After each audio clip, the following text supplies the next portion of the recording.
এবার আমরা একটা ছড়ার সাথে সাথে এগুলোকে পড়ার চেষ্টা করব। কি আছে?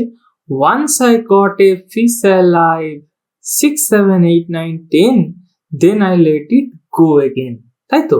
তাহলে প্রথম থেকে উপর পর্যন্ত আমাদেরকে গুনে গুনে যেতে বলছে, ঠিক কি না? তাহলে এখানে আমরা কটা বল দেখতে পাচ্ছি? একটা। তাহলে আমরা এখানে কি লিখবো? বাংলায় লিখবো 1, ইংরেজিতে কি লিখবো? 1, তাই তো? এবার এখানে আমরা কটা কলা দেখতে পাচ্ছি? 2, তাহলে 2। এখানে আমরা কি লিখবো? 2। আচ্ছা, এবার এই রিক্সাটাতে কটা চাকা দেখতে পাচ্ছি? 1, 2 আর 3টে, তাই তো? তাহলে এখানে আমরা 3 লিখবো আর এখানে লিখবো 3। এবার এই হরিণ, এটা তো হরিণ নাকি? হরিণের ইংরেজি হলো ডিয়ার। ডিয়ারের কটা পা দেখতে পাচ্ছি? 4টা, তাই তো? তাহলে এখানে হবে 4। আমরা 4টা এভাবে লিখবো। এই হয়েছে। এবার আমরা হাতে কটা আঙুল দেখতে পাচ্ছি? 5টা। তাহলে 5 তো আগের থেকেই লেখা আছে, আমরা ইংরেজিটা লিখে দিই 5। এবার আমরা একটা দেখতে পাচ্ছি কি দেখতে পাচ্ছি? আরশোলা। আরশোলার ইংরেজি ককরোচ। ককরোচের কটা পা? 6টা। 1, 2, 3, 4, 5, 6।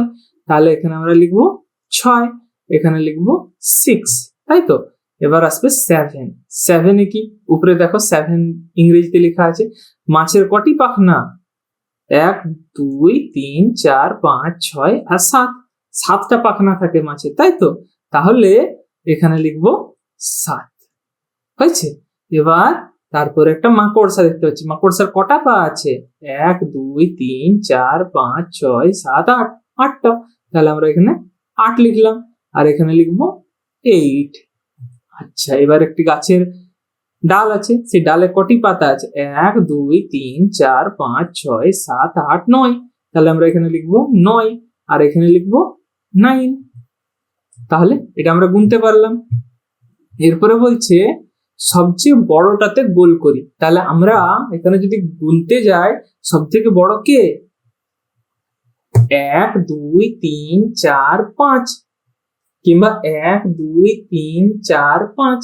তাহলে 5 এর মধ্যে কে বড়? 5 বড় নাকি 4 বড় নাকি 3 বড় নাকি 2 বড়? অবশ্যই 5 বড়। তাহলে সেই জন্যই 5টাকে ওরা গোল করে রেখেছে। এইভাবে যদি 6 বলা হয়, তাহলে 6 কিরকম দেখতে? এরকম দেখতে 6, তাই তো? এবার 4 মানে এতগুলো, 3 মানে এতগুলো, 5 মানে এতগুলো। তাহলে সব থেকে বেশি কি ছিল? 6, তাই তো? হ্যাঁ, তাহলে সব থেকে বড় হচ্ছে 6। এবার তার থেকে বড় কে? 6 পরে কি আসে? 7। তাহলে এখানে 7ই সব থেকে বড় দেখাচ্ছে, তাই তো? আমরা যদি এখানে পাশে লিখে দিই 1, 2, 3, 4, 5, 6, 7, 8, 9 কে বড়? তাহলে 7 এখানে আছে, তাহলে 7 সবচেয়ে বড়, ঠিক কিনা? তাহলে আমরা 7কে গোল করব। এবার তার থেকে বড় কে? 1, 2, 4 আর 3 এর মধ্যে কে সব থেকে বড়? হ্যাঁ, 4 বড়, তাই তো? 4 3-এরও পরে আসছে, তাই তো? তাহলে 4। এবার 8, 9, 5, 7 কে বড়? দেখো 9 সবার শেষে আছে, তার মানে 9 সব থেকে বড়। তাহলে 9 এখানে সব থেকে বড়। তারপর বলছে সব থেকে ছোটটাকে গোল করি। তাহলে ছোটটা মানে কি? একই রকম, নিচ থেকে উপর দিকে চলে যাও, তাহলে ছোটর দিকে যেতে পারবে। তাহলে 4 এই 6, 5 আর 8 এর থেকে আগে আছে কি? এই যে 4-এর কথা বলা হচ্ছে, এখানে 4 বাংলায় লেখা আছে, ঠিক আছে, আমি ইংরেজিতেও লিখে দিচ্ছি। 1, 2, 3, 4, 5, 6, 7, 8, 9। তাহলে এখানে 4 কি 8 এর আগে আছে? 5 এর আগে আছে? 6 এর আগে আছে? হ্যাঁ, তাই তো? সেই কারণে 4 কে সব থেকে ছোট বলা হচ্ছে। এবার 9, 8, 7 আর 6 এর মধ্যে কে আগে আছে সেটাও দেখে নেওয়া যাক। 9 যদি ধরো এখানে সবার শেষে আছে, তার মানে 9 সব থেকে বড়, 8 তার থেকে ছোট, 7 তার থেকে ছোট, 6 তার মানে সব থেকে ছোট, তাই তো? এই লাইনটার মধ্যে। হ্যাঁ, এবার 1, 2, 5 আর 4 তার মধ্যে কে সব থেকে ছোট? 1, 2 and 4, 5 এগুলো তো? উপর থেকে নিচের দিকে যাও, তাহলে যে সব থেকে আগে থাকবে সে এখানে সব থেকে ছোট, তাই তো? 1 তো একদম সবার আগে আছে, তার মানে তো দেখার দরকারই নেই, 1ই সব থেকে ছোট এখানে, তাই তো? এবার আসছে 3, 6, 4 and 5।